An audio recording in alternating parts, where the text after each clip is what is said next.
پرۆژه یاسای بودجە لە هەر وڵاتێکدا بریتیە لە استراتیژی کارکردن و تێڕوانین و دیدگای دارایی و کارگێڕی حکوومەت بۆ بەڕێوەبردنی وڵات و بەرجەستەکردنی شەفافیەت لە خەرجی و داهات.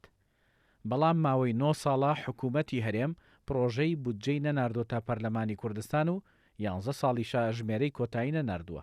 ئەوەش دەرگای بۆ گەندەڵی و ناڕوونی لە بواری خەرجی و داهاتەکان کردوتەوە.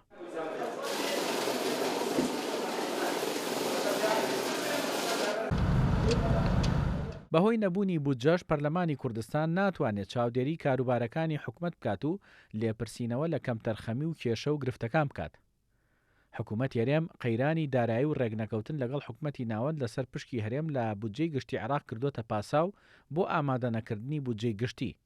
لەگەڵ ئەوەشدا نەیتوانیوە لەسەر بنەمای داهات و خەرجەکان پرۆژە یاسای بودجە ئامادە بکات. لەم نێوەندەدا زەرمەندی یەکەم هاوڵاتیانی هەرێمی کوردستانن.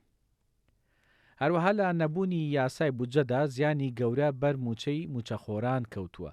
بەو پێی لە دوای ساڵی 2014ەوە پلە بەرزکردنەوە ڕاگیراوە و هیچ هەوڵێکیش نییە بۆ دانەوەی موچە پاشەکەوتکراوەکان. هەرچەندە بڕیار بۆ حکوومەتی هەرێم ساڵی ڕابردوو پرۆژە یاسای بودجە ئامادە بکات و ڕەوانەی پەرلەمانی بکات، بەڵام دوجار بەهۆی ناکۆچیەکانی هەرێم لەگەڵ بەغداد و ناڕوونی داتاکانی وەزارەتی سامانە سروشتیەکان و ناکۆچیەکان لەگەڵ وەزارەتی دارایی لەبارەی داهات و نەوت و نەگەڕانەوەی داهاتەکەی، راپۆرتی وەزارەتی سامانە سروشتیەکان ڕەوانەی لیژنەی ئامادەکردنی بودجە نەکرا و پرۆژە یاسای بودجە پەکخرا.